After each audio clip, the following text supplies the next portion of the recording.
pradžių buvo visai kitos idėjos ir galiausiai gavosi tai, kad su vyru įkūrėm šios savarankiškus gyvenimo namus. Dabar čia gyvena 7 seneliai, jie savarankiški, labai mieli. Šie žmonės labai stipriai pakeitė gyvenimą mano šeimos. Ypatingai tai aišku mano, nes aš dažniau su jais būnu. Jie tiesiog tokį įnešė meilę, ramybę.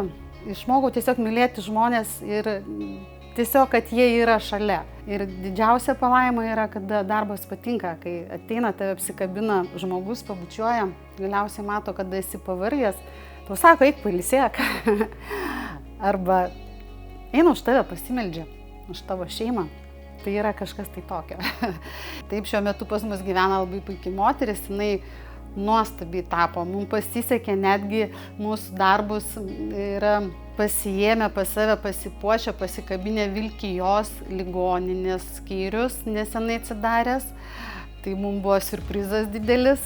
Jie panoro po to ir įsigyti juos. Tai labai džiaugiamės. Aš esu viena iš 7 čia gyvenančių senelių ir labai patinka čia gyventi, kadangi atradau kaip ir save. Savo užsiėmimą mėgstamą atradau, be to paramos, be paskatinimų būčiau nieko to ir nedariusi. O dabar važiuojam į parodas, čia kabinu ant sienų paveikslus.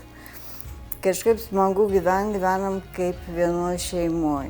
Kiti seneliai taip pat turi darbą, turi užsiėmimų, yra televizorius, visi patogumai, turim sodą.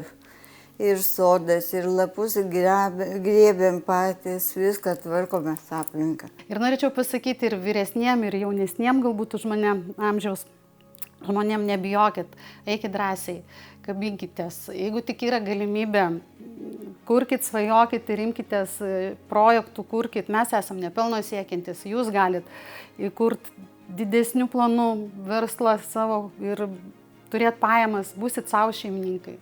Norėkit taip gyventi, kad nieks kitas jums nevadovautų, o jūs patys savo. Ir ne veltui yra sakoma, svajokit, turėkit idėjas, o jos yra įgyvendinamos. Ir su Dievo pagalba galima daug ką padaryti. Sėkmės visiems. Ir būkite tokie laimingi, kaip aš šiuo metu.